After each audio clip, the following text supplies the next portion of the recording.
Hello friends, आज मैं आप सबके साथ शेयर करने वाला हूँ डिसेंट्रलाइजेशन का एक और चैप्टर जिसका पहलू है the political environment of choice in decentralization. तो आइए शुरू करते हैं, चर्चा को आगे बढ़ाते हैं। The public choice theorists favor a decentralized political administrative setup where in case of extreme dissatisfaction people can vote with their feet, type out or relocate to a different jurisdiction where services are comparatively cheaper and more efficient.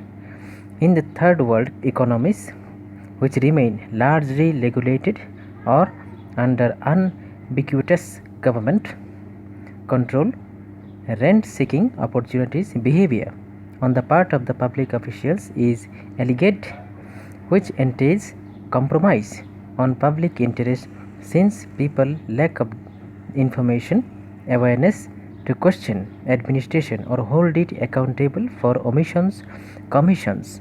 According to Carriage Johnson 2003, decentralization can create such political environment of choice by creating the political space for self-help on the part of people, which could also be catalyzed through the devolution of authority to local user groups, community-based agencies, energize civil society and create opportunities for creative interface and synergy between the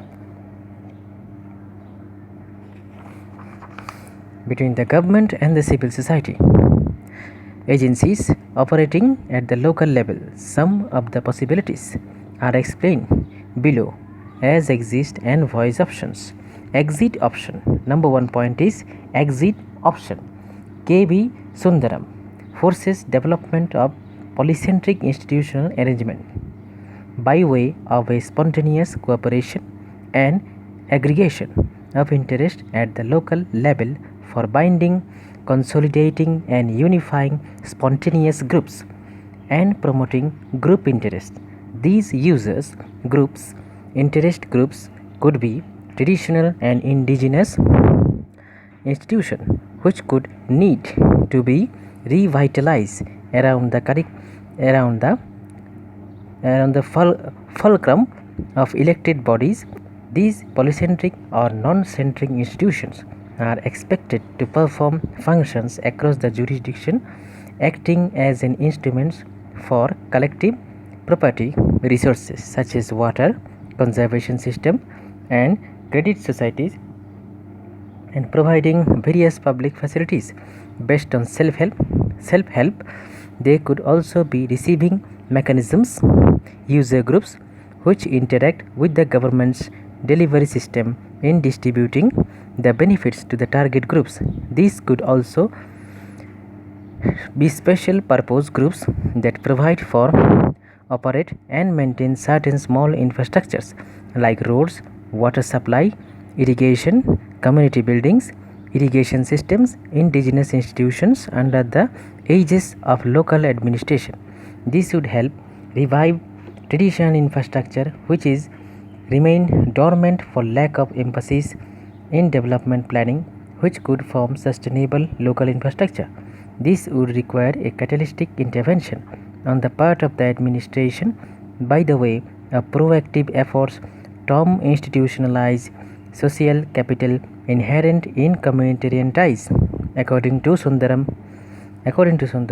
therefore, enabling potential beneficiaries of infrastructure and other types of public goods to organize themselves into polycentric limit purpose functional groups which circumscribed governmental authority should be the topmost priority in the development agenda for all development planning.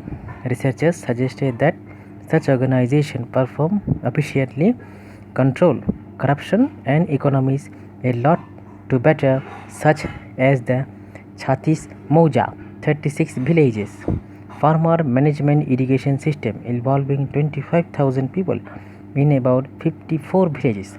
What is being suggested largely by the academics, mainly new public management advocates, and public choices theorist is catalytic government action in institutionalizing inherent social capital in communities, which could be self-help groups of artisans, traders, farmers, social action groups at all, organized spontaneously in productive activities in entrepreneurial mode of function across the spatial contours.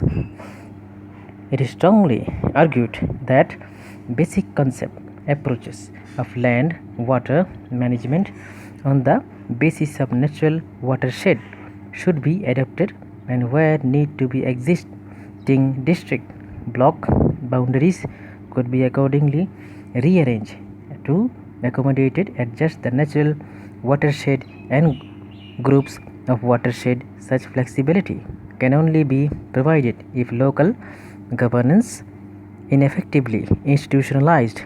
Besides common or uncultivated land, waterlands, ravines, and river beds, but also the local grazing pasture land can be placed under the local care and management, possibly a panchayat mandal, or panchayat samiti, depending on the area of natural, psycho-geographical, or topographical unit of which such land may constitute a watershed. The establishment and empowerment of the local resources user groups through delegation or privatization can improve the way in which local people manage and use natural resources. The functioning of local credit agencies shows that identification of beneficiaries leaves a lot to be desired. This process has been effected through the panchayats if benefits of policies have to reach target population. Bhattacharya and Datta in 1991 they said collaboration between the public agencies and local resources users can produce synergetic institutional arrangements based on positive social capital in which citizens and civil servants cooperate to provide goods that would otherwise be unobtainable if acting alone. Patients examples of this would be joint forest management, fisheries and co-management, and participatory watershed management in Johnson 2003. Another point is voice options. It is a one kind of point that is known as voice option. In China, Nigeria, accountability of public officials reportedly increased with mass participation. In 1999, experience from Bolivia, Honduras, and India, Karnataka, and Mali, Ukraine, and the Philippines suggested that civil society organizations have succeeded in fostering strong accountability in peripheral rural areas. Officials have acted more consonance with formal and informal norms responsiveness when mass participation was evoked. Blair and Carrick Johnson in 2003 they highlights other social economic benefits of local participation.